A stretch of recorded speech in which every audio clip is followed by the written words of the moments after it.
उस वक्त की बात है जब भगवान बुद्ध इस धरती पर अवतरित थे। एक व्यक्ति जिसके पास धन दौलत की कोई कमी नहीं है, उसके साथ जीवन काटने वाली पत्नी और राम लक्ष्मण जैसे 2 बच्चे भी है, उसके पास सब कुछ है। फिर भी एक दिन उस व्यक्ति के मन में भगवान को पाने की लालसा जगी।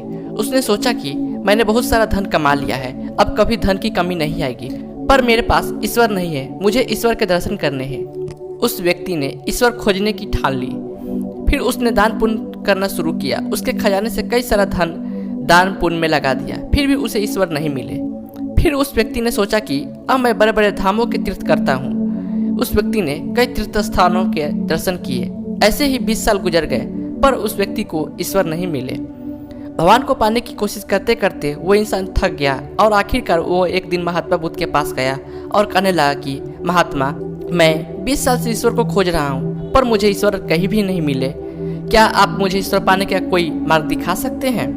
उस व्यक्ति की बातें सुनकर महात्मा बुद्ध उससे पूछने लगे कि सुनो बालक, ईश्वर खोजना कोई बड़ी बात नहीं है, वह तो बड़ी आसानी से मिल जाते हैं। अच्छा, तुम ये बताओ कि ईश्वर को खोजने के लिए तुमने क्या किया और कहाँ कहाँ खोजा? वह व्यक्ति बुद्ध को पूरी बात बताता है कि मैं कई सारे मंदिरों और धर्म स्थानों का निर्माण किया, दान पुण्य किया और कई सारे तीर्थ स्थानों के दर्शन किए, फिर भी मुझे ईश्वर नहीं मिले। महात्मा बुद्ध उसकी बातें सुनकर हंस पड़े और कहा, ठीक है, तुम्हें ईश्वर के दर्शन करने हैं ना, तुम शाम के वक्त मेरे पास आ जाना, तुम्हें ईश्वर मिल जाएंगे। वो सज्जन खुश होकर चला गया कि मुझे आज ईश्वर के दर्शन होंगे। फिर कुछ देर बाद संध्या होने को आई। महात्मा बुद्ध संध्या होने से पहले कुछ ढूंढने लगे हैं। शिष्यों ने आकर पूछा कि गुरुजी, आप क्या ढूंढ रहे हैं? महात्मा बुद्ध ने बताया कि मेरे पास एक कीमती मोती था, परंतु वो कीमती मोती खो गया है, उसे ही ढूंढ रहा हूँ। महात्मा बुद्ध की बात सुनकर शिष्य भी उस मोती को ढूंढने में लग गए। सभी मोती को ढूंढ ही रहे थे कि इतने में वह व्यक्ति भी वहां पहुंच गया। उसने देखा कि कुटिया के बाहर महात्मा बुद्ध और उनके शिष्य कुछ ढूंढ रहे हैं। उस व्यक्ति ने बुद्ध के पास जाकर पूछा कि गुरुजी, आप सब क्या ढूंढ रहे हैं? महात्मा बुद्ध ने बताया कि मेरा कीमती मोती खो गया है, उसे ही ढूंढ रहे हैं। यह सुनकर वो व्यक्ति भी उस खोए हुए मोती को पूरी लगन से ढूंढने लगा। ढूंढते ढूंढते रात होने को आई, पर मोती नहीं मिला। वो व्यक्ति परेशान हो गया। फिर महात्मा बुद्ध से पूछा कि गुरुजी, आपने आखिरी बार मोती कहाँ देखा था? ठीक से याद कीजिए। महात्मा बुद्ध सोचकर बताते हैं कि मैंने आखिरी बार मोती को कुटिया के अंदर देखा था। यह सुनकर व्यक्ति थोड़ा गुस्से हो गया और बुद्ध से कहने लगा कि लगता है आप में थोड़ी सी भी अक्ल नहीं है। अगर मोती आपकी कुटिया के अंदर गुम हुआ है तो कुटिया के अंदर ही मिलेगा ना, बाहर थोड़ी मिलेगा।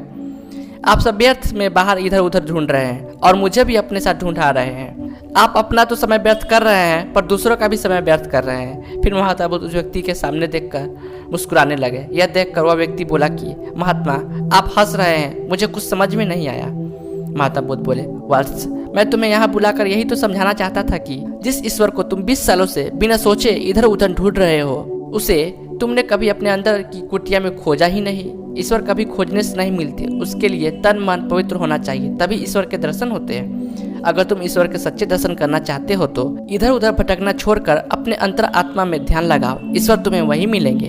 अपने अंदर के ईश्वर को तुम देख लोगे तो हर जगह हर इंसान में तुम्हें बस ईश्वर ही दिखाई देंगे।